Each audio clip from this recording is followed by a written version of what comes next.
Welcome back to Trail Talk. I'm your host, Aaron Shimmons. This week we have an episode really talking around the subject of running culture. What is it? How do we define it? What is it becoming? And just some observations, really, some opinions. I think that's maybe the important bit. We're just sharing opinions. I'm joined by Will of Leggggs, L-E, 4 Gs and an S. Check Will out on Instagram, and also Cole Townsend of Running Supply. Check out Run Supply on Substack and Instagram as well. Topics that we chat about: run clubs, branded runs like Satisfy LSD. I know some stuff about gear. What is community? What is the community like in different cities that we've experienced? Just really talking about running culture as a whole from our perspectives, sharing our opinions, just in a roundtable format, so hope you enjoy it. Before we get there, sponsor shoutouts: Tantrums, GOREWEAR, and XMiles. Links are in the description for the discounts. And yeah, let's roll the interview. Let's go. Cole and Will, welcome to Trail Talk. Good to have you guys on for a chat about what we're calling running culture. So I'll start off with Cole. Cole, how's it going? How you doing over there? Good. I'm home in Buffalo, New York. I've got the turkey trot on Thursday, which will be I couldn't tell you how many consecutive running, but since 1896, the Buffalo Turkey Trot has been run. So a historic race and the oldest in North America, which is pretty cool. That is cool. Will, what about you? Yeah, I'm calling in from Portland, Oregon, where it's raining again. And I just got back from a 10-mile run where I kind of continued to question my existence and working on this theory of how do we know when we die? Are we going to know? Or is it just going to be like another day?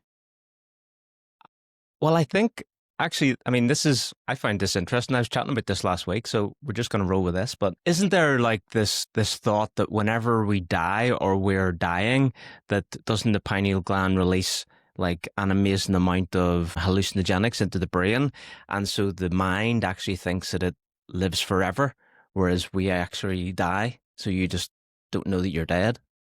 Yeah, that's kind of what I'm getting at. Yeah, it's like if I got hit by a car, say, because I think that I've had a conversation with people about that's probably how I'm going to go. Will I know? There'll be that moment where I'm like, wow, that's really close, but then maybe I'll just continue on my run. But in actuality, it sounds really perfect, doesn't it? Light start to this. Thank you. Yeah, I hope. Well, I don't know. I kind of hope that's how I go, where I'm I didn't see that coming. There's no fear, no long slow death, just and gone. And then you're like, oh man, that was a bummer. I like the idea of hallucinating into oblivion and being totally none the wiser. So it doesn't sound too bad to me. Whenever I was chatting about this with my wife last week, I was like, yep, I could sign up for that one. And then I also said, maybe that means that we should practice hallucinogenics, just, because if that is something, maybe that would help unlock something in the brain. Maybe there's something that you only unlock with hallucinogenics. But look, we're getting way off topic here, but fun one to discuss. Anyway. Yeah, no, I was told that we were going to be talking microdosing ketamine on this. We're not doing the whole time. The whole time. All right, let's kick it off with just an opening question, and I'll come to you first. Well, what do you see in running as it evolves through this growth phase? And I even hazard to call it a sport now, because running isn't just sport. It used to just be running was a sport, whereas running is just a thing now. What have you got on this? The evolution of it as it currently stands and kind of where it's come from. What do you see in running culture as this sport is evolving and growing? Mm-hmm. I don't know. I guess I've got a lot of kind of takes on it, and it boils down to the Leggggs started because I was new to a city, and the way that I was able to kind of get out of my shell and meet new people was through movement, and was through kind of joining activity and just kind of being confident in myself. And that kind of led to being a happier person. Being a happier person led to wanting to go out and be a little bit more extroverted and that led to meeting new people. And that's why I kind of like glommed onto running, was because there was this kind of like inherent welcoming aspect to it where it didn't take a lot of gear. It didn't take a lot of, talent, really. I mean, like, yes, there's good runners and then there's like not as good runners, I guess, but it was just something I could go out and do without a certain level of commitment to it. Of course, like I go all in, so I was totally stoked on that. But I think the evolution that I've seen over the course of the last little bit, especially like in the last, like, I don't know, 5 years or so, like the birth of like the Renaissance runner is kind of like what I've been calling it, is this idea that like I don't know, I think we're kind of like at this stage of like trying to one up each other almost, in this like who's doing it for the right reasons better. And it's kind of this weird juxtaposition of, yes, it's welcoming, but then it's like, but I'm more welcoming than you. And it's an interesting place to be in, because part of me still wants to say whatever gets you out and gets you moving is awesome, because I truly do believe that. But then there's are you getting out and getting moving for like the right reasons? And then then it comes back to this, like, what are the right reasons? So that's where I get my head in like a complete mess, and half of me shit talks and half of me congratulates. So it's a very interesting kind of juxtaposition, I think, right now. It feels like it's heavily influenced by social media, though, like the drive and the desire for kudos and views and reach and all of this bullshit is just being copied in real life then. Who has the most expensive shoes, who has the coolest look. And we're just seeing like that culture that is developed online and manifesting itself in the run clubs. It's like seeing and being seen, and like what you're being seen in, and like what you're being seen doing, and who you're being seen with is like, I'm saying it like SEEN, but like I would describe that as like the scene runner, SCENE runner, where like that might be the person you're saying is like going for the wrong reason, because like they're going into these run clubs or whatever mostly just to like kind of like glad hand with people and like be around who they think is cool. And like, why do they think those people are cool? It's like, I guess because of social media, because like they 10 years ago that person was not, or might not have been cool, and like now they're cool because they're like, the run club is influential, or like the founder of the run club is like an influencer or whatever, which is kind of funny because like, again, 10 years ago, like it wouldn't matter, like there wasn't that as much of an online presence for running. And so like, you didn't, if you're going to run club, like it was always for some maybe right reason, and that you were going there more for run club or more to do the thing than you were to like be seen around these people or like be able to get posted online or whatever your ill reasons are for showing up. But again, like similar to Will, like I subscribe to like the whatever gets you out there. But I think like what turns into like a maybe a bad reason is when it's not like sustainable. Like if it's what's getting you out there is like, this is the cool thing to do, then where are you going to be when it's not the cool thing to do? Like, are you still going to be going out running and like still going to be able to get yourself to like, do some like healthy exercise, like whatever that is for you, even if it's not running? Yeah, it's almost like, if I think about it in my sphere of like ultra trail, I think that you can't like brute force your way through the longest distances. You can't get through the 100-mile on ego. You can't do 40 hours on ego. Like the ego burns out at an earlier distance in a similar way to kind of fitness or something. So it feels like that ego isn't sustainable year on year, and therefore the runners that get into it that are ego led will also just cycle out of the sport. Well, or lose the ego. Yeah, that totally. I think that there's I think that's a good point too. And like the thing is, like, ego is whatever. It's cool. Like you should go out and you should be confident and you should like feel like you can go do whatever the hell you want to do. And if like that right now is presenting itself as like 100-mile or like, your site is just to get to UTMB to like for the clout, like whatever, like go do it. But like if it's not sustainable, like, I mean, this happens all the time. It's like fashion cyclical, music cyclical, like all this stuff is just cyclical. Like because people just might go into another sport and then that'll happen there too. And I feel like running isn't isolated in that. I think like there's probably these like niches in other sports. I don't know like enough about like the climbing industry or anything like that to like say confidently whether or not. But it's like it comes back to like it's not inherently like a bad thing. I think it's just kind of like in my eyes like annoying more than anything because like I don't know, you got people that are going for like the daily runs, right? And like every time they come back, they're like doing the setup and like and I'm not talking shit, I'm just like observing. They set up their camera and like then they tag all their brands and like they hope they get like featured in the stories by the brands. And it's like cool, that's like a little dopamine lift. Awesome.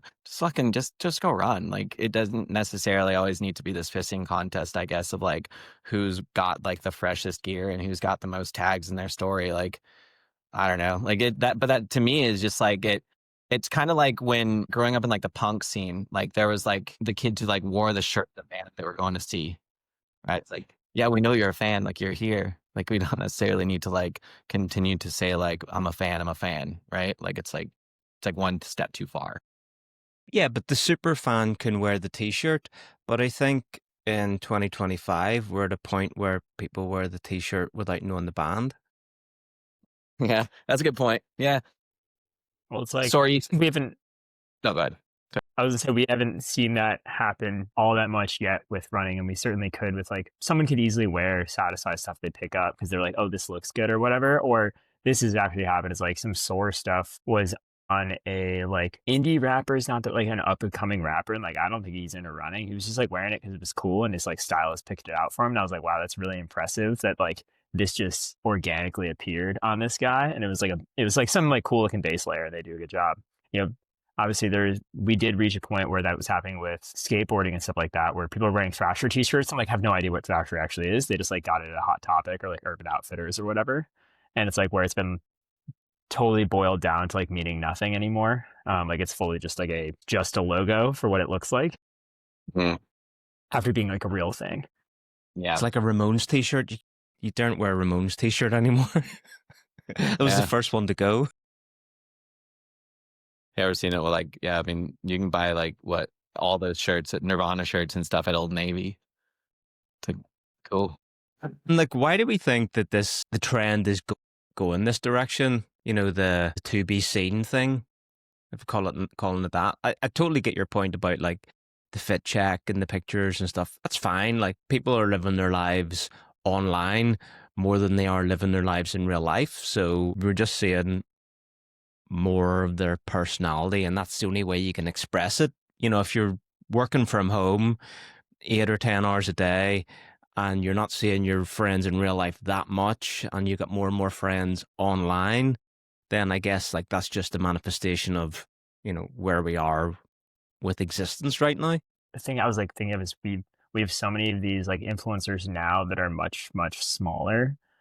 Like they are in that like 5 or 10,000 follower thing. And like that, at that point, you're like pretty much you're not a normal person, but like nearly a normal person. And like, it feels very accessible. And it's like, you see this influence and you're like, I can do what they can do, or I can run as fast as they can run.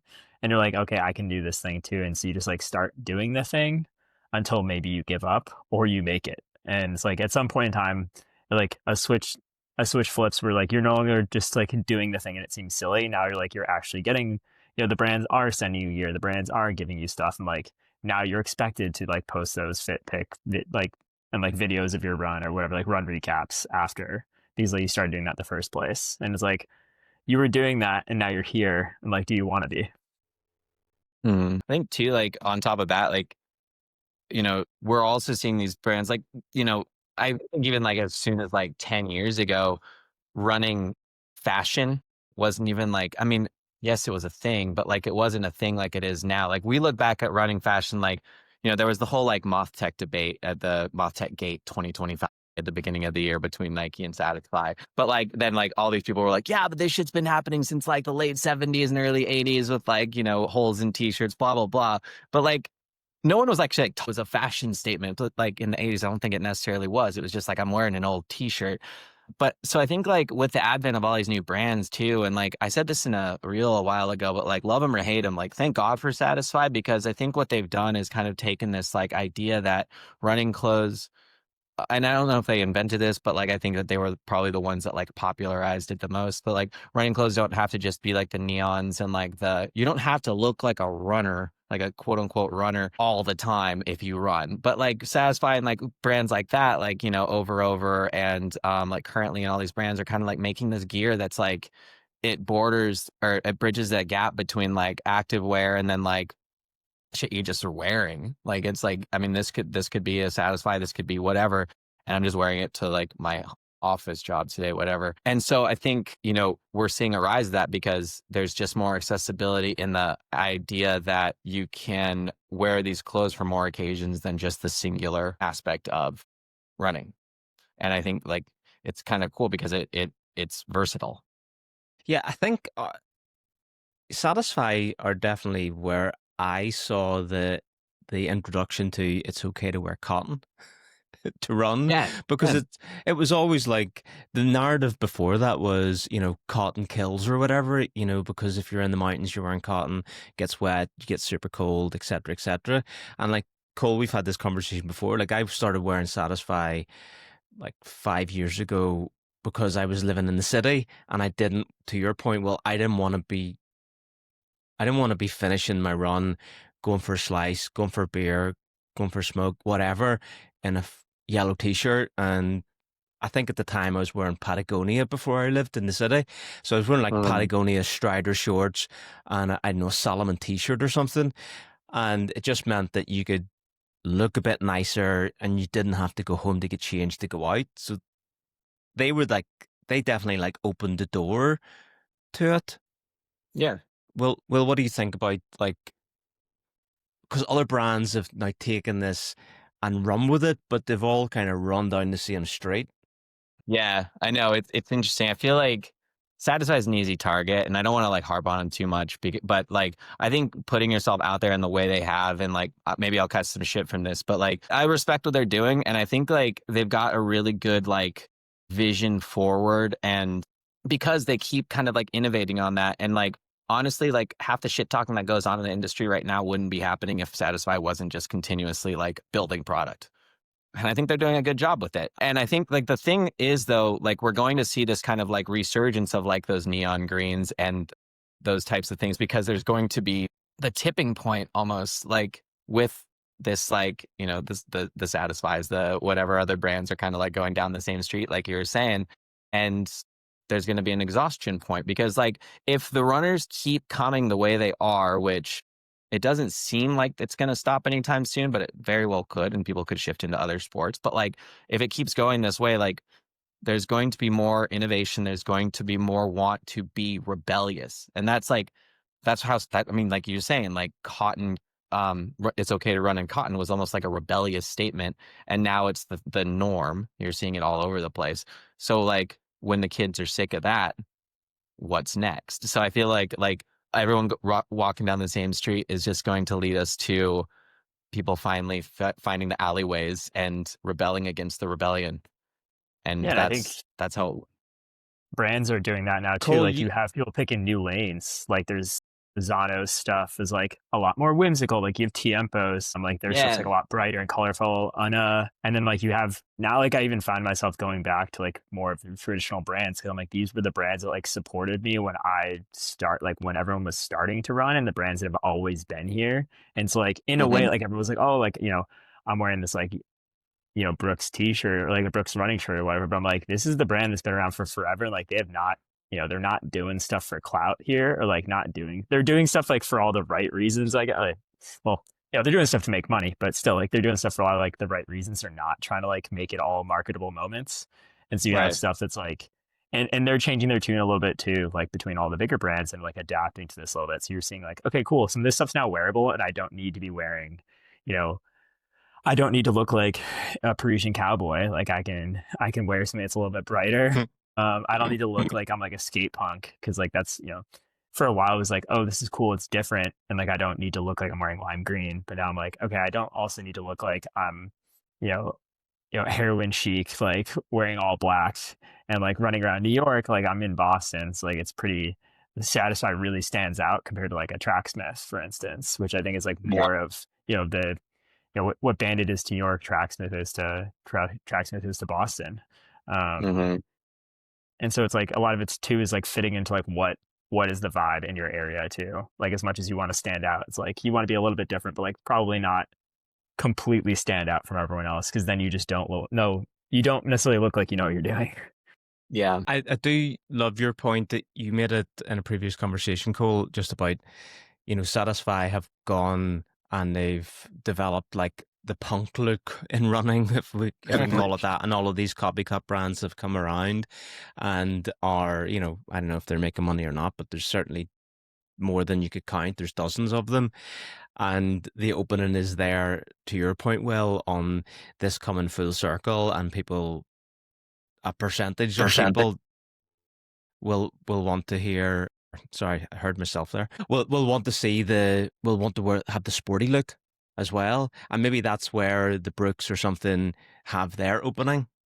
But do we think it's going to be a Brooks or the big brands coming back with the sporty look, or is it going to be more new startups having a cooler sporty look? I think yes. I don't Yeah. like, opinion is kind of like Brooks, Nike, Hoka, Adidas, New Balance, all these brands that have been around for ages are still gonna remain. Like that was like I did this, like my memes don't get a lot of likes and I don't really care about that. But like I did this one where it was like motherfuckers get one Moth Tech shirt and all of a sudden they say shit like Nike's losing market share. Like, and like it's everyone loved to say that for a while. And yeah, maybe that is the case. And like Nike's right down the road from me here, but like they're still going to be around. Like they're not going anywhere. So like I think they're just going to continue to evolve too. But I think like Cole was saying, like with Tiempos and like brands like that, we are starting to see kind of like, that like that sportier look, like from like a more like, I guess like boutique perspective, is coming around too. So I think it's just gonna, I think they can exist together. I just think people will probably, I mean, Nike serves a purpose. Boutique brands will serve a purpose too. I think it's just a preference thing. But I don't think it's going to be like a weighted thing. And the thing with the boutique brands, whatever their style is, boutique generally means a higher price point. And with Satisfy, like we keep talking about Satisfy. I think we're all fans of Satisfy anyway. But the thing with Satisfy is the stuff is at a point where if you wear it now in some circles, in some run clubs, you almost stand out for the wrong reason. You're wearing it because the stuff, like the cotton does feel nice, the stuff does look good. Anyone that's in head to toe Satisfy or head to toe any brand is what I call full kit wanker. Do you know what I mean? Like, personal style isn't I buy this brand. Personal style is whatever you think looks good and piecing bits together or whatever. But sometimes if you're wearing, like, let me go back a little bit. So I bought the River shirt on discount with tax off whenever I was in Europe because I wanted full cover. Honestly, I went into the shop. I was going fast packing. I wanted something that was UPF 50 with a hood and everything. And I would have been very happy to spend €90 on, I don't know, a rabbit or whatever. Something white is what I went going looking for. They had nothing. And I come out with a brown River shirt. It served its function. It was very expensive, but I would feel odd wearing that in the city because in some of the run clubs in Sydney, if I wore that, it would be like you're making a statement about how much you've spent on your top. I was just wearing it in the mountains in Italy. No one was with me. Yes, people saw me on Instagram. Woohoo! But that wasn't the purpose. My point is, Satisfy stuff is at a price point now where it's kind of like, I want to be like wearing, this expensive stuff. It's kind of giving out a message that I'm not interested in. Cool. Yeah, and that's kind of like that's like a fashion. I mean, I think that's just like generally a fashion thing too. Is like, you're dressed a certain way, and like if you're in New York, it's generally fine. But like if I'm home and like I'm wearing a certain thing, like if I was wearing anything remotely recognizably designer, and like I'm home, it's a little bit like why you trying so hard, or like why you trying to flex on everybody like this? And it's like cool you spent all this money on this thing, and it's like, okay, like hopefully like I look put together as opposed to like the full kit wanker style. Like, in cycling you call them a Fred or a dentist or whatever, but like it's the same thing. It's like, and and it, as much as like I think that's kind of like a silly thing to do, I also do, I feel like a lot of the time that's a newer, usually signifies like it's a newer athlete to like any sports. Like you have someone that's, if they're a cyclist, they're in a full kit of map or like Pond or Mall or something like that. And it's like they're just like new and they have like some amount of money and they're like really into the sport. And so they just like got the one brand they liked that happens to be the brand that's trendy when they started the sport, like whatever that brand is. It's like I feel a little bad dunking on them, but like not that bad because if they're wearing a full Satisfy kit, they're doing fine for themselves. But I'm just like, this is just like what they're being fed like online. They're just like not really thinking that hard. They're just like, all right, this cool, this looks all good. I'm gonna get all this stuff because like my social media feed has just been like saturated with people wearing Oakley Reduxes and like Satisfy Rippy hats and base layers and Satisfy short sleeve shirts over them and then black UVU Club half tights or something like that. Here we go. Dang it. We should have all put them on at the same time. That would have been so good. Everyone's got them. We all know. Yeah. Save that for the real cut. Well, what's your take on that?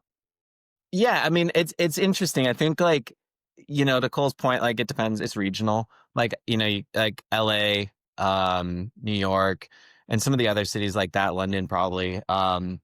You can wear that type of gear and I would like not get away with it, but like I don't think there's as much of a stigma around it. I think what you'll probably find in those types of cities though now is like, oh, you're still wearing that. Like, aren't you clued into like the new thing?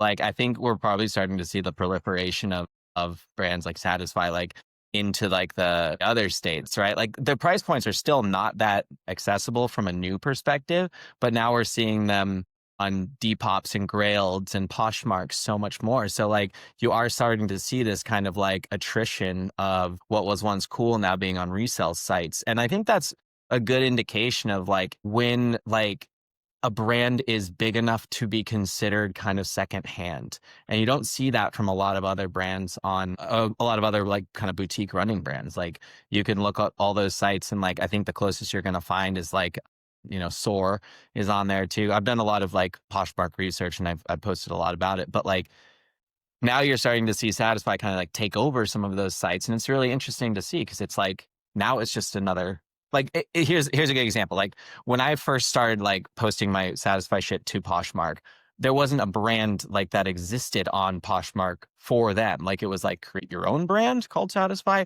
And now it exists. So that means enough people were reselling their shit on that site to make the admins of this site where you can buy like, Tory Burch and, Barbie dolls to also create a Satisfy category. So like, I think we're kind of like starting to see that go. And like, so like it's making room for kind of like other things to pop up, but it's really interesting what that's doing to culture too, because I think it is bringing it to more of these other places. And it's almost like a point of pride. So I would almost say like the vibe that you were kind of speaking out against, like you don't want to wear the river shirt to a run club because of what people might think. I'm wondering like if people are doing it for the opposite reason, like they care what people think a little bit more. And they're like, yeah, like screw you and your $65 Tracksmith shirt. I've got a $165 Satisfy shirt that I bought for $40 on Poshmark, but you don't know that. And like, it's almost like a point of pride. The deal. Getting the deal. Yeah, exactly. And like one thing I've noticed in the run clubs, like there's a different vibe in every city. And to your point there, Will, in Sydney has a large running population, right? So if I compare that to London, it feels like the new runners are going to the run clubs and they're fine and they're maybe dabbling with trail or hearing about trail. They're wearing Satisfy. They're wearing Norda on canal paths and tarmac. And anyone that wears Norda knows that those little knobbly Vibram lugs at the bottom, they do not last well on like tarmac and cement. In Sydney, there's loads of runners, but the majority of them come from what I can see, like the gym runner. But they're running outside because it's nice weather. And what I've seen going to like the Satisfy group runs is the influx of the gym bros coming. So they're coming to the Satisfy run. They're wearing no Satisfy. They're wearing pair of black shorts, label unknown. The nose band to a group run, no top, and alpha flies. So it's like there's a different thing happening in all of these cities, like killing the vibe at run clubs. Killing the Satisfy vibe at the LSD run. What is it? I was gonna say there's a funny I want to know what Reddit, you guys see in your post. cities, like start like with Portland and Boston or whatever. Like I want to know what do you see in these run clubs in terms of like how they're evolving, the shift, the fashion, the kind of what are the vibes? In Portland, it's so varied. I think there's a lot of competitiveness in Portland to start. So I think since we do have the Nikes and we do got like the Bowerman boys here, there's a lot of like track clubs. So we got like the Bowerman Track Club, we've got the Bowerman Elites. Plug for them. They're some really good friends. But also like we've got like just competitive track clubs all over the city that they care way less about the fashion aspect and just dive, nose first into performance. And that's cool. Like that needs to exist because that's existed for a long time. And I don't think they should necessarily be, it's almost like culturally relevant in terms of like running culture and what we're talking about here. But there are these other clubs that have kind of sprouted up that are more focused on like the community aspect, right? Like I think, and that's kind of like why some of these started. In terms of like the fashion aspect, I can only think of like really one or two in Portland that are more for like vibes than they are for like running. Like there's like, some that meet at breweries and all that stuff. Like every city's got that. And I've been to a couple of those and like, it's just a bunch of dudes and like gals that are just kind of like out there doing their thing. And then there's ones that like have a DJ and like there's a whole party and like it's a place to be seen. And then they still go run 4 miles at like, a 10:30 pace. But it is more of like a to be seen kind of thing, but it's also like a heavily respected club here because I don't think there's that many of them. And then I was at a shop over this last weekend on this place called Space Camp in downtown Portland, and they're going to be starting a new club too that's like all about inclusivity and like different paces and all that stuff. But the shop itself sells Satisfy, sells home goods, sells a whole like slew of different things. And so there is going to be that inherent aspect of like bringing that sort of like vibe or culture to that run club. But like, I think Portland's an interesting place just because the historical context of the big brands that are here and how that's kind of like grandfathered in or, whatever you want to say about like how that's influenced the vibe and culture around run clubs in Portland.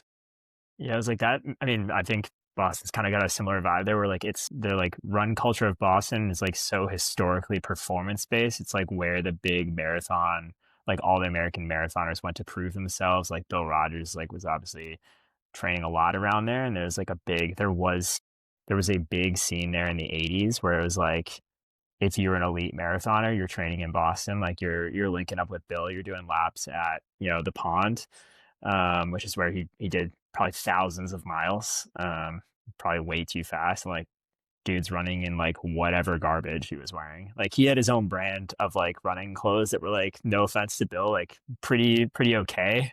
I think it was like a way to supplement his income at the time because I'm sure he was like pro runners were probably making $0. And I don't think he was like, I don't even know if he was trying to make money with the running brand. Like I assume he was, but like he's not exactly like a real capitalist type guy. Like he cared about running fast. And I think that's that culture of like wanting to run fast and caring so much about performance is carried through. We also have a lot of we have like a big college scene in Boston, like a lot of very fast college meets. We have the New Balance track that's here now, which is like also the home of like high school indoor nationals and stuff like that. And like they sponsor a lot of like pro meets. And so between like BU and the New Balance track, there's like a lot of very high end indoor track happening. We also have like a big cross country season. So like there's a very competitive club scene that's always been here. And then really only over the last 5 or so years, they've been like run clubs that are like chill, I would say. Like most of the other clubs, like when I think of a club, like it's not run club, it's like there is a track club or there is a like running club that is like capital C club. You sign up, you pay dues, you have a uniform, and you're expected to race N times a year. And like there might be cutoffs for that team. Only recently were there like more casual clubs that popped up because like you would just like go run with your friends. There was no real need for like a casual club, and like maybe your office has one. Like for New Balance, they have their own running club, but like it's very much like I would never show up to their running club. It's just like a thing at work, probably at lunch or after work kind of thing. But like now we have a few more like casual groups that are not really performance based. Herm, like Alex, I don't actually know his full last name, but like Herms, the like influencer on Instagram, super cool dude. Like he has his own like unnamed run club, and like it's Hmm. not really a fashiony vibe. And then there's a new one that did start up in this Seaport area, which is like a higher end neighborhood that's pretty expensive and kind of like a strip mall. I'm in Boston. I try not to really go there that often. That's where my tech office used to be. And they have like a Satisfy sort of run club. But like if you think about the people that live there, they have a little bit more money. They're definitely like a lot of them are newer to running, and like that area has like all the high end, like a lot of like the high end brands. You can't buy Satisfy though, like in Boston. Like there's no store to buy it. You also cannot buy Bandit here. There's Tracksmith, and then you can go to REI, or you can go to like Heartbreak. And like at Heartbreak, you're still getting like pretty traditional running stuff. Like there's no places to shop for like the cool stuff. So, like you're buying it online if you do get it at all. But it's like I've never seen Satisfy once in Boston at any running meetup I've gone to that is not on like marathon weekend. It's like Boston Marathon weekend. I'll see other people come in, they will have it. No one that lives in Boston is wearing this stuff, and like no one cares. And like you wear maybe Tracksmith because it's like it's so easy to get it here, and like you can get it on sale more often than other people because like the store will have its own sales separate from online. And like at this point, like hand me downs between like groups of friends, like extra Tracksmith stuff and like damages getting passed around because like they're kind of nice about handing that stuff out too, where they're just like, someone returned these shorts and this thing's ripped, like you can wear them if you want here, like they give them out to like the team. And like a lot of people wearing their old college stuff if they raced, go to Harvard, BU, Northeastern. Like I can name 8 colleges that all have like competitive track teams. Like you graduate and you stay in Boston, like you just keep running competitively. So like the chill running scene and like the run club scene is like really only started developing here, and it's great. And like it's very much like community oriented though. Like there's not really like a cool run club yet, where it's like about what they're putting on, like DJ at events, or like they might have a party at like a bar and there's like free tattooing or something like that. Like that doesn't happen here. That's like much more of a New York thing. Like we have not had that come to Boston yet. So you're saying there's an opportunity. There's room for it. There's Someone room needs to for do it. All right. It's pretty cool actually hearing that the different kind of foundations of where the run clubs are in the various cities. Like in my experience years ago living in Manhattan, the run clubs didn't really exist, but they were definitely more maybe datey kind of vibe to it. So I didn't really progress any of them too much. But then living in London, it was almost exclusively about vibes, about what you're wearing.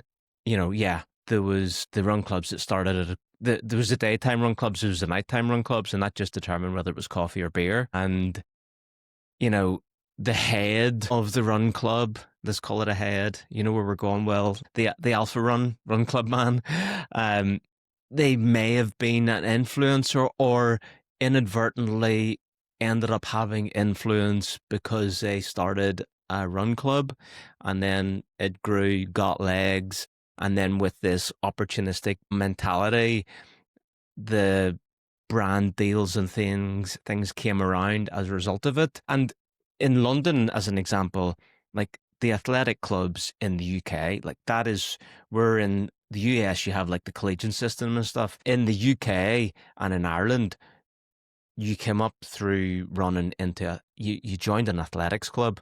Maybe it was they had a junior wing, then you were a senior, and then you were just out into the world as a runner or whatever. Wow.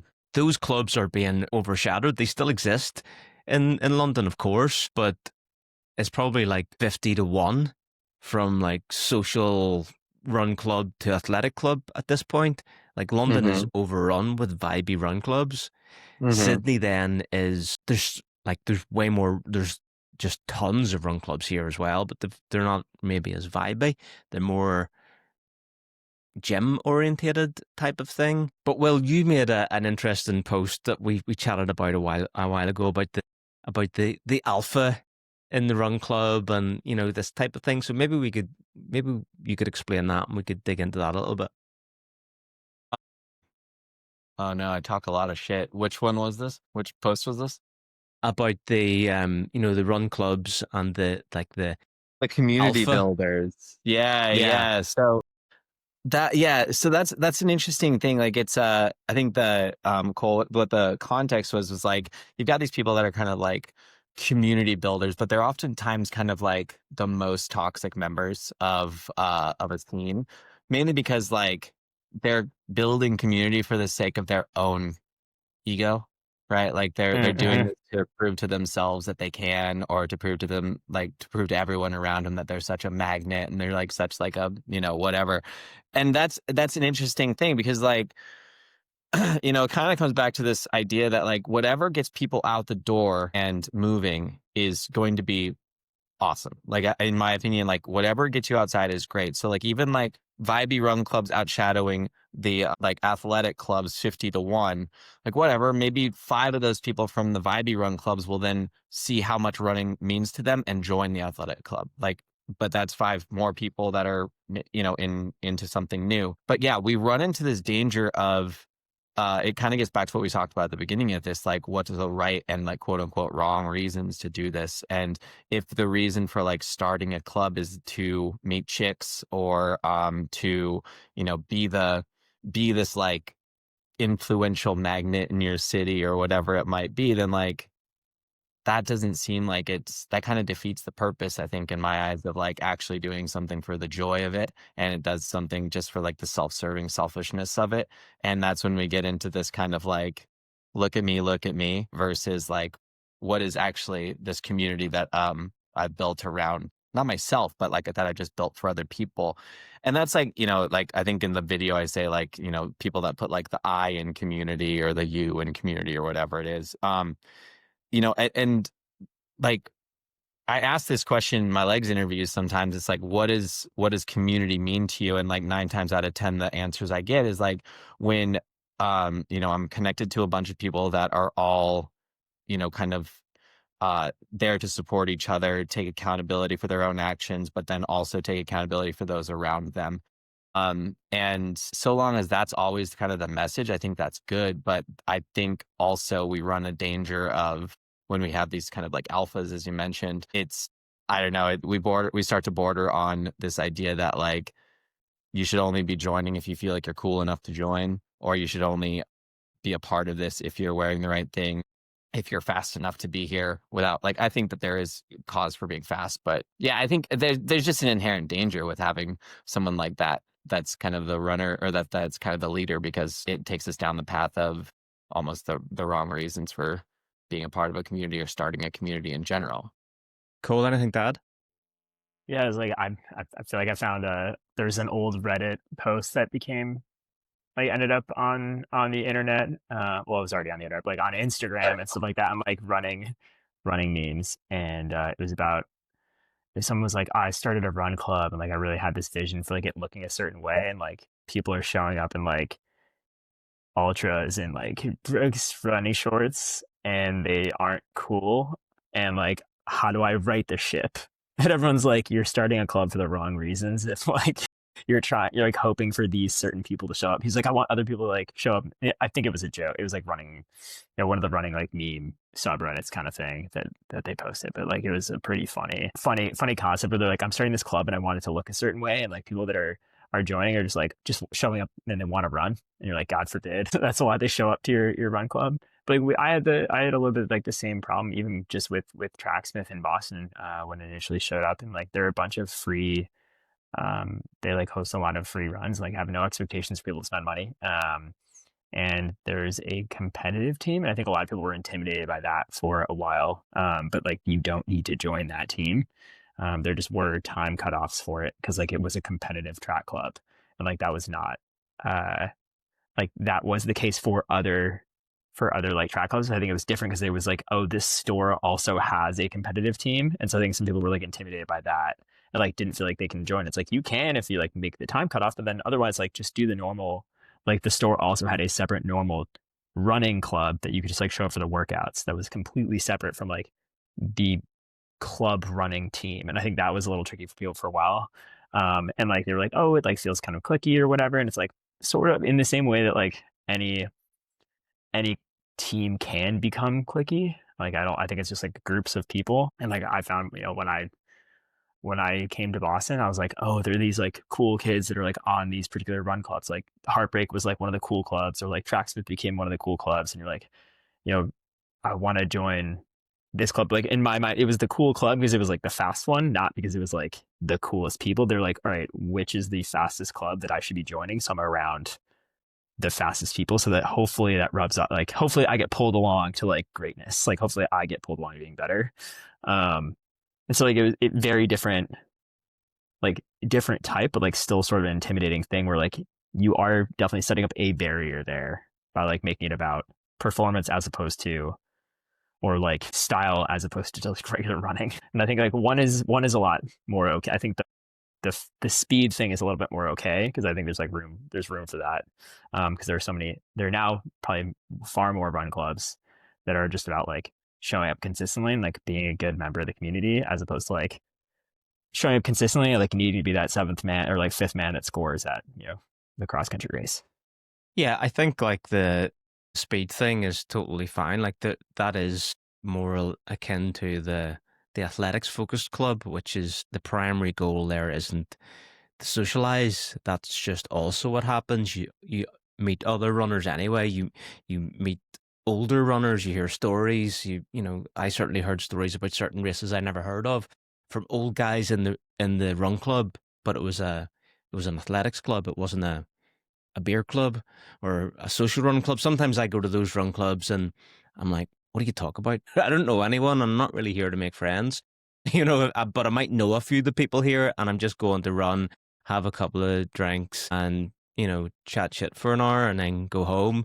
Maybe it's an excuse to get out for that second run in the day, and just, the pace doesn't matter. And it's just a motivator to get out when it's raining in the evening and you struggle to be the person that goes out and does doubles anyway. So I kind of liked it in that sense. Like I kind of lean into whatever's motivating me to get out for the run, and sometimes that is it.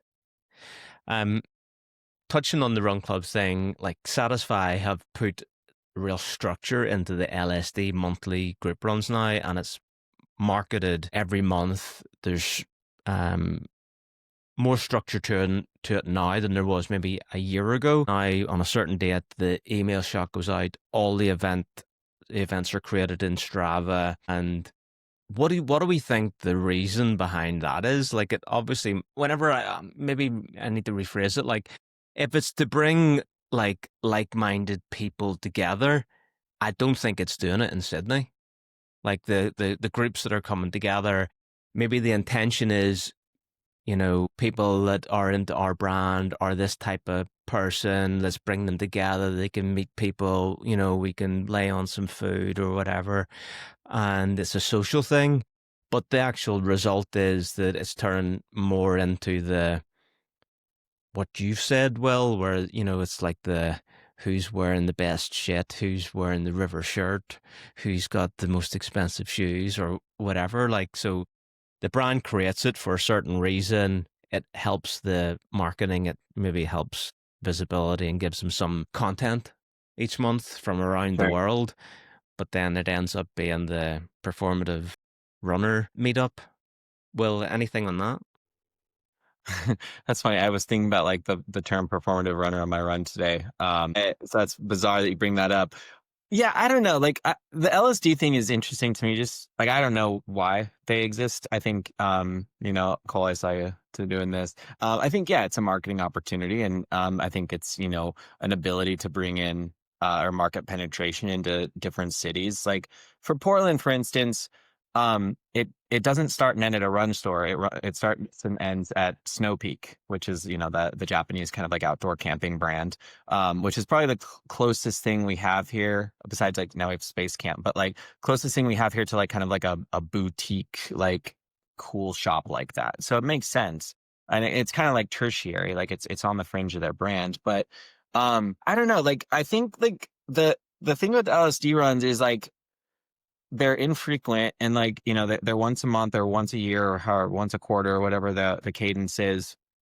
And they're on days when, like, especially in Portland, like it's Saturday morning, and that's the time when like a lot of the other clubs are already meeting, maybe already doing their long runs. So it's almost like why would I go to that versus kind of just like stick to my plan? So yeah, I don't know. Like those things are interesting to me because I haven't gone to them here, to be completely honest with you, because I just kind of felt like they're, I don't know, tacked on a little bit to what's already happening in Portland. And I don't understand why they exist so much other than it's another group run put on by a brand. And I'd like, maybe like 5 years ago, that would have been different. I would have been like, oh, there's this little brand coming to town that like only I know about. And this is like the skater or like the punk or whatever in me that's like, it's, if everyone likes it, it's not cool anymore. Like, I just like, I need to have my little thing.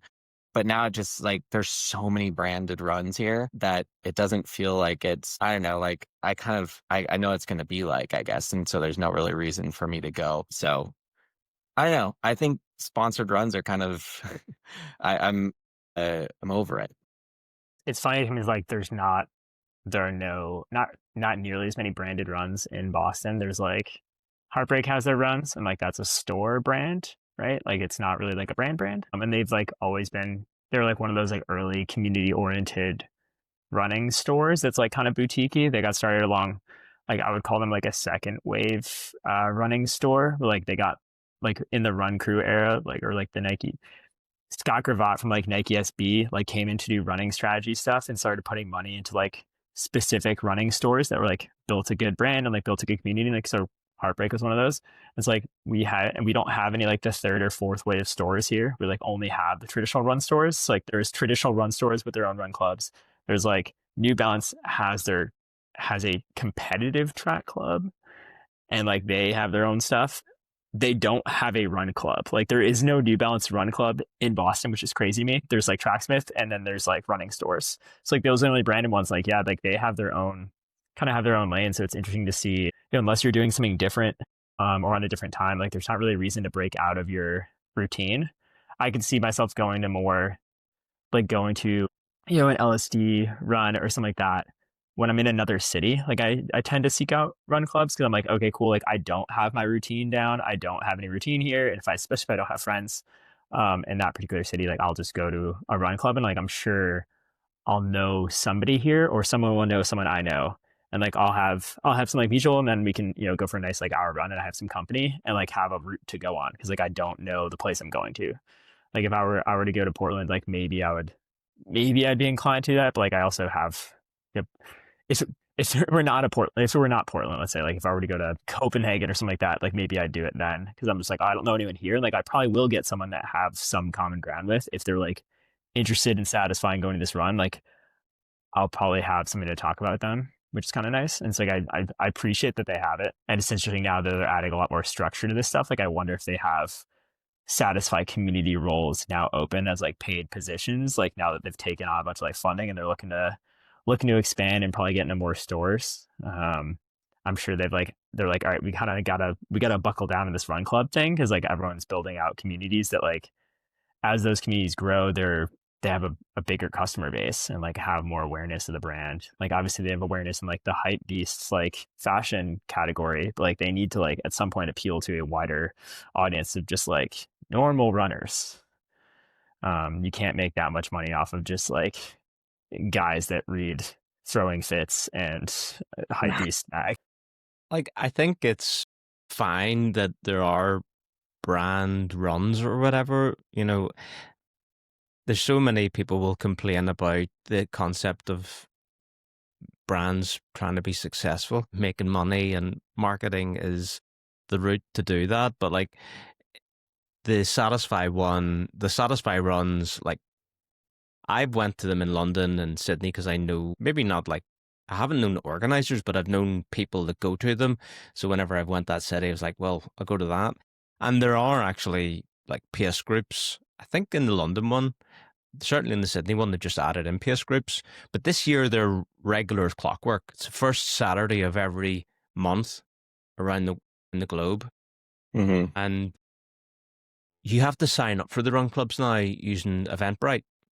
So Satisfy are adding to the mailing list, but the people who are going to the run clubs are put into, obviously they put into a different pool in the CRM database, and you get an email a week or so afterwards giving you early access to like the LSD t-shirt and shit, even though it's not available on the main site. So they are creative in the way that they're selling stuff as a result of it.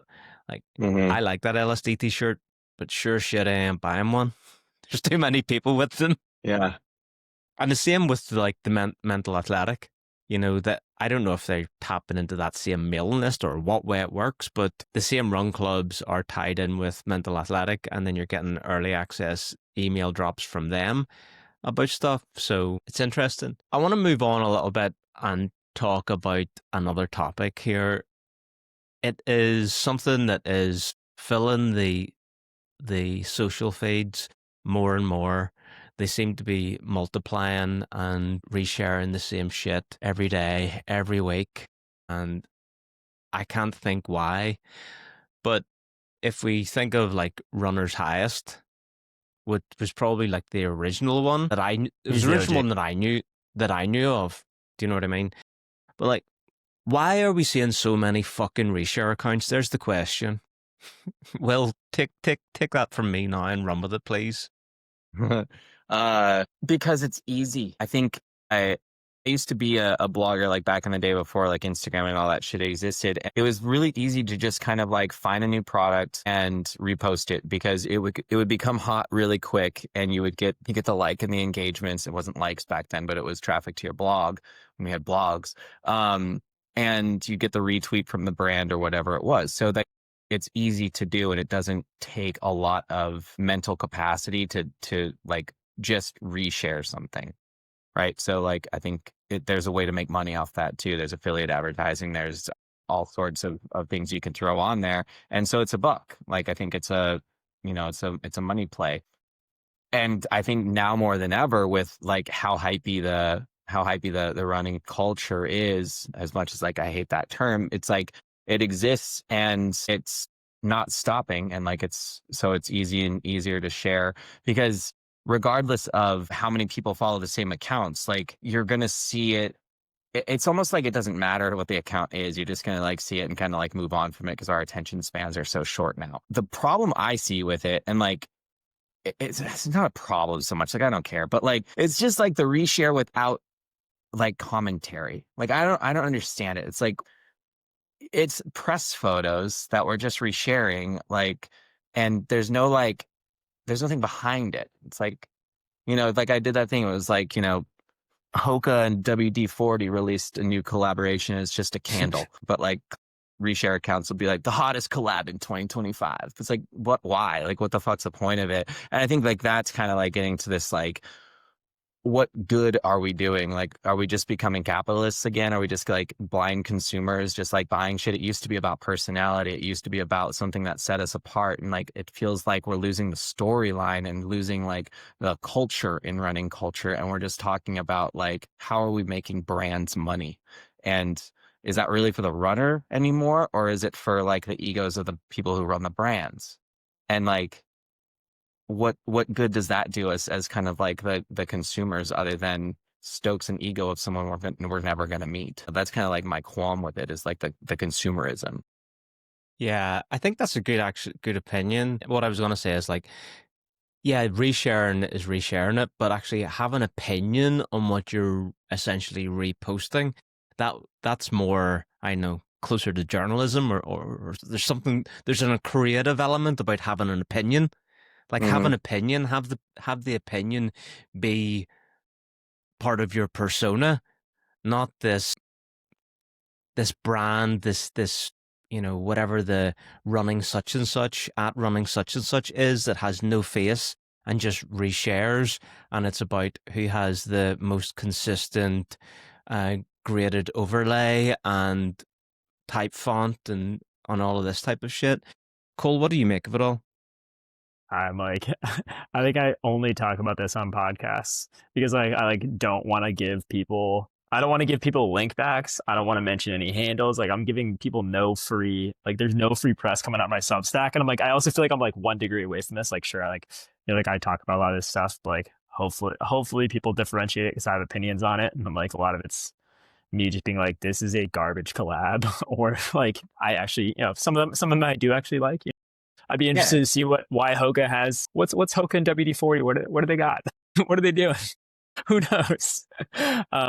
But yeah, I think the problem I have with a lot of it, like, yes, it's super easy. It's already a playbook that's been done in the streetwear and like lifestyle sneaker industry, like, and we know it works. I am like at fault there. I don't do the social for my other company, Soul Retriever, but like we are part of that complex where we're just like reporting loosely on, like, reporting is I would put like air quotes around it. Like when we get the opportunity to do like some more critical stuff and like get the stuff ahead of time, we could be like actually critical about it. But a lot of the times, like, you're just putting out the news to like get link backs and like get likes and views on to attract more people to the site.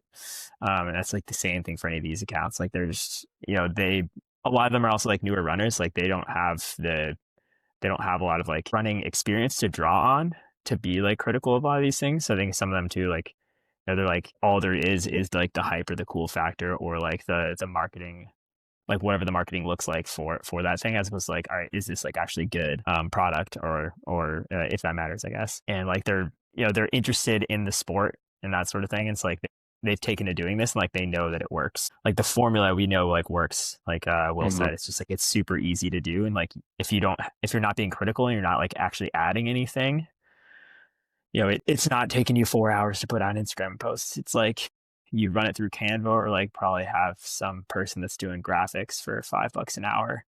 And they're doing it all for you. They're just like, go post this, here's the caption, go. And like, you don't actually have to do anything yourself. I think it's like, I think we will see a lot of these accounts are like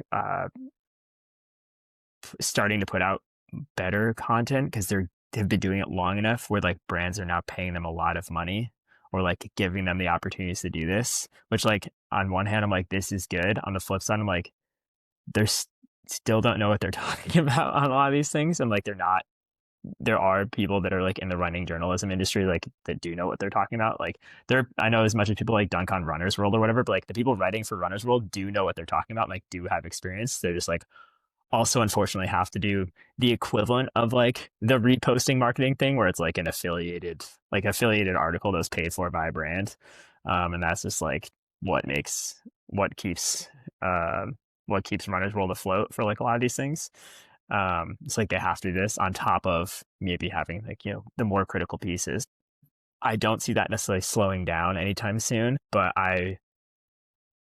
there's no reason for brands to stop doing it either, because like they're getting free marketing. Like they can do less, and like they're getting, all they need to do is post it out to a press list or like share the press list images with any of these Instagram accounts. Like they're getting an automatic repost, especially if they drum up enough hype. Like if they drum up just enough hype and if they spend more on the marketing, they can spend less on paying these accounts to like post it. Cause like if you pay some of them, like I know the numbers on some of these, and like I could do a WD-40 Hoka collab, put that together, make it the dumbest collab ever and pay them. Like they will have to talk about it and make it seem cool, which like to some degree, I'm like, I hope someone does that so bad. Like the least cool brand ever, just like hit him with like, all right, here's the money, like make it work.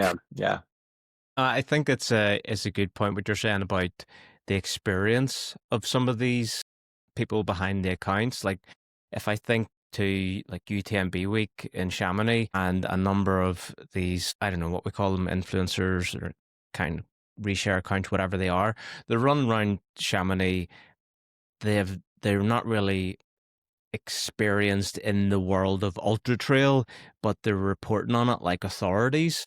And I'm trying to not like come across as gatekeeping here, because it's like feels like it could straddle that line. One of the reasons, not the main reason why I started Trail Talk, is because I thought there was loads of trail run podcasts and they knew fucking nothing about, like they had no history about the sport, they had no real experience about the sport, and they were just putting their opinion out there. And I'm like, well, I've been doing this longer and I've got an opinion too, and maybe I'll do a podcast.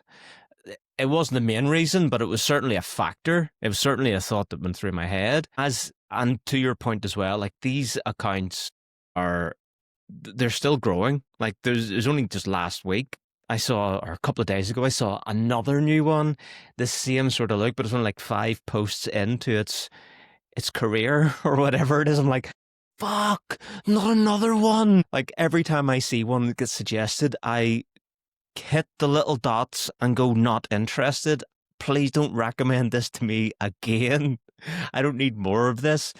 It feels like part of it is like the drive for likes and reach and the whole narcissism in running, but also coupled with there's an opportunity here to get some free shit, Right. which then might evolve into there's an opportunity to make some money because that's what comes after the free shit. And it's just like the trend that this is going on. And I don't know where it's going, but I don't think it comes from a healthy place, except maybe that one element, which is the stoke of being new to something. And you're just like, Mhm. I'm fucking all in and I can't, like, I need to talk about it. I need to share. And some Yeah. people have gone this route with it. Like, I don't want to discourage that. Like, that's so fun. Like, that new to a sport moment where like you're obsessed with it is like so fun. And Yeah. like, I don't want to discourage that. But like, I also like, you know, the thing that with irks me with some of these is like they're saying like, oh, we're like documenting or like creating running culture. And I'm like, you guys are not creating running culture. You're reposting brand marketing. That's it's like nearly a quote, nearly verbatim. And I'm It's like, all their I'm like, bios. Yeah. I'm just like, I'm like, walk that back. Cause like, it's like, I would never claim to be like documenting running culture in running supply. Like I'm talking about gear that's coming out and like marketing stuff that's cool, but I would never be like, yep, I'm like, I'm like the foremost reporter on running culture. It's like, that's not what's happening here. Like I'd have to be talking about so many things. Like Run Her magazine, they're talking about running culture. They're doing some like real journalism. Like they're talking about people, like people's stories need to be getting told in order to call it running culture. And if we're telling brand stories, that is like not like that's an aspect of it, but like that's not really running culture. It's like people's stories are running culture. Like what's happening in the racing scene is running culture. It's like, it's not just like the gear side of things. Although like, you know, that obviously plays a big role, especially with like super shoes and stuff like that. Like that has shaped culture, and a lot of this is shaping culture. Yeah.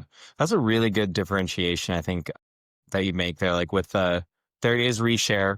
And so long as like you're resharing like and talking about products that like you would actually be interested in like maybe buying or that are maybe like pushing things forward, I think that's fine. Like there is that aspect, and like, you know, yes, there's the money making aspect behind it and there's the excitement of the new sport, or maybe you're just so fucking stoked about that collab. Like if that's the case too, awesome.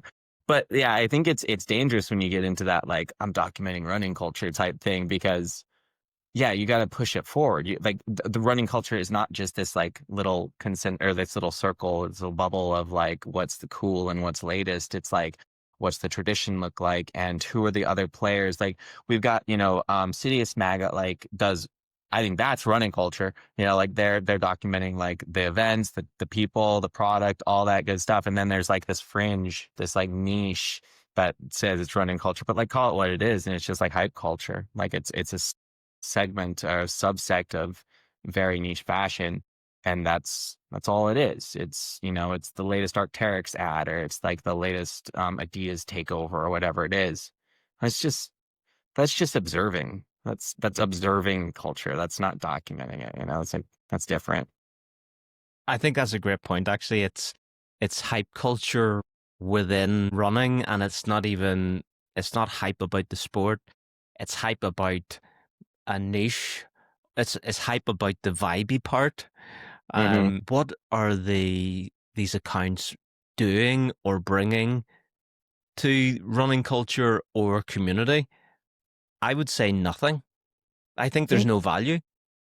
I think the perceived value, in my opinion, legitimately just it looks less like an advertisement. So brands are hoping that people buy because this looks like an authentic repost from someone that's not a brand. I mean, that this has been happening forever, right? Word of mouth is stronger than a brand advertisement. But in the sense, in the larger scheme of things, I think it's detrimental for our attention. It's noise and it's garbage. Like I'll say it, like it's like, unless it's like bringing a value or an opinion or like adding something to like the fabric of running, and not just like, hey, like fucking the running culture is like, Adidas mountain shoe or whatever, like the fucking thing that just happened, then like, what's the point? And I think it's just clogging feeds.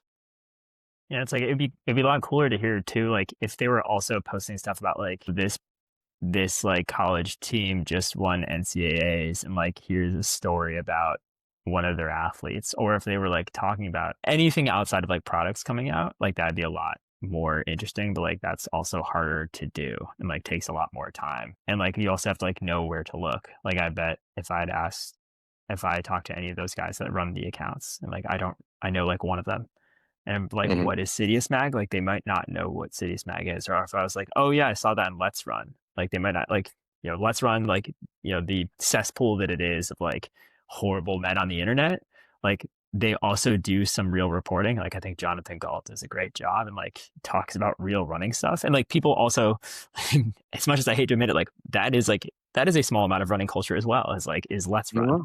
Yeah. But if Let's Run ever claimed to be like we're the hub of running culture, that they would have taken so much heat for that. And also people would laugh because they know that's like not the case. And like the one thing with like talking about these occult accounts and running culture, I'm like, that's excluding like the 99% of people that like have never seen any of this shit and do not care and like are going out for a run at 5 a.m. before they take their kids to work. Like that is like the 90% of people that are like running. They're like getting out for 4 miles and like they have no idea. They're going into DSW to buy a pair of running shoes or like their local run specialty store, hopefully, and like are blissfully unaware of all of this. And like that is like the purest form of running culture. It's like they don't care about any of this stuff. They're like maybe Googling online to like find out like, oh yeah, this shoe's causing me blisters. Can I switch shoes? Or like maybe I need better socks. Like something like that. And like that is truly the purest form of it. And like all like so much of like the hype based accounts like exclude the beauty of that. And it's just because like it doesn't look cool. I think that's a good point, actually. Isn't that where the opportunity is, or whatever, to actually take a hold of running culture and document?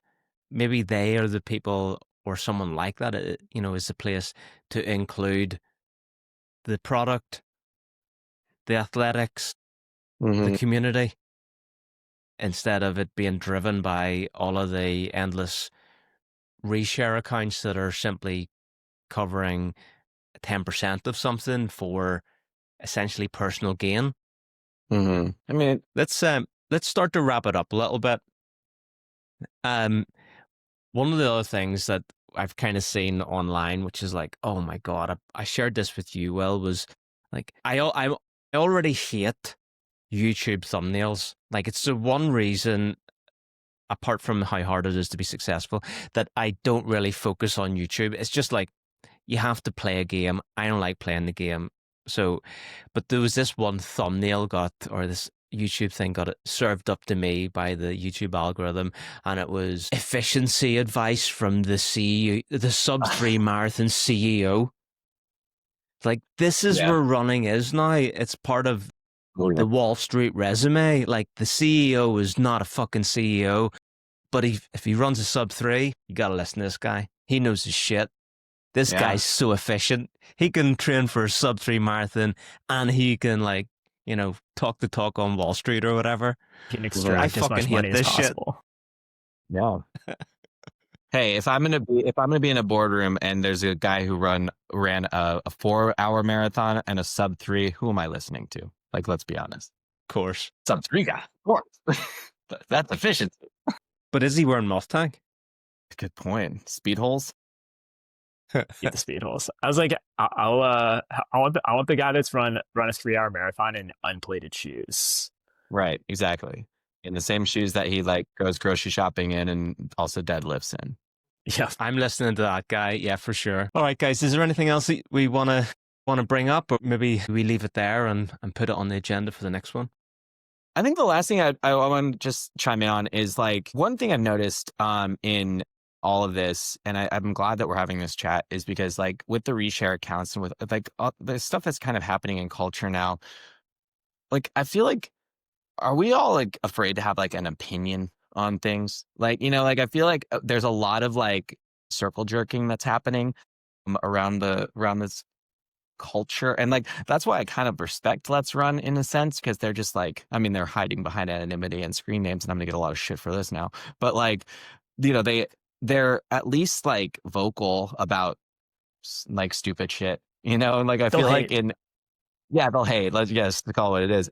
In like, I guess maybe since our scene, like in this like little like niche scene that we're talking about, like the fabric is so tight, people are afraid to like speak out almost for fear of like either like pissing off a brand that is maybe more accessible than like a Nike or whatever it is, and therefore like ruining some chance of like working with them or something. But like, I'm just glad that like this exists, like this conversation, so like we can get some opinions on the board and like actually say something. It seems rare. Yeah, it's like I agree with you there, and like I think a lot of people are afraid of sharing opinions, like lest you ruin, especially on like the repost accounts. Like you if you're critical, like you're gonna sacrifice a brand deal or whatever.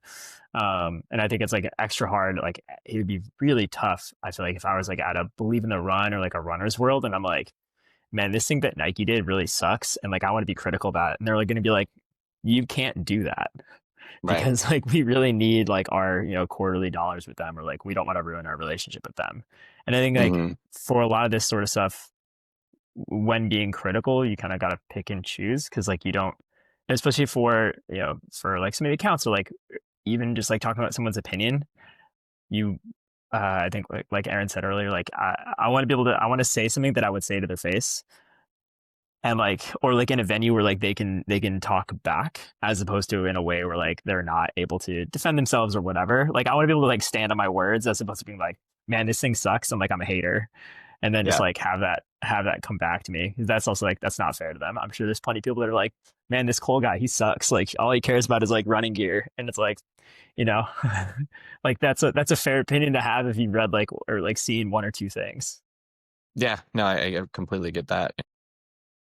Yeah, but Cole, like running gear is your thing, so you own it well. But like what I'll say on the having an opinion thing, and it kind of brings it round to the YouTube thing as well. Have you ever, I mean, how many bad shoe reviews have you ever counted? Like people just don't put them out. Everything, if it's not reviewed, it's a bad shoe. I mean, exactly. If someone doesn't like the shoe, they'll not review it, or they'll just say something. They'll give it 4 stars instead of 5. Yeah. Like, shoe reviews are about the reviewers getting views. They're not really about putting their opinions out into the world of, this is a shit shoe, this is a good shoe, don't buy this if, buy this if. It's not about that. It's about getting free shoes and getting views. And it comes back to the opinion piece. Like, people, you should be able to communicate your opinion in a respectful way, but have a fucking opinion. Like, if you aren't able to communicate and say what you think and what you feel, like, what are you? Like, you need to be able to put that out. You're an advertiser. Yeah, exactly. You're not a critic, you're an advertiser. Yeah. Yep. All right, guys. Oh, I think we'll close it at that. Thanks for joining me, and it would be cool to do this again. So, yeah, guys, appreciate it. Thanks for having me. Yeah, definitely. Thanks so much for having me, guys. Appreciate your time.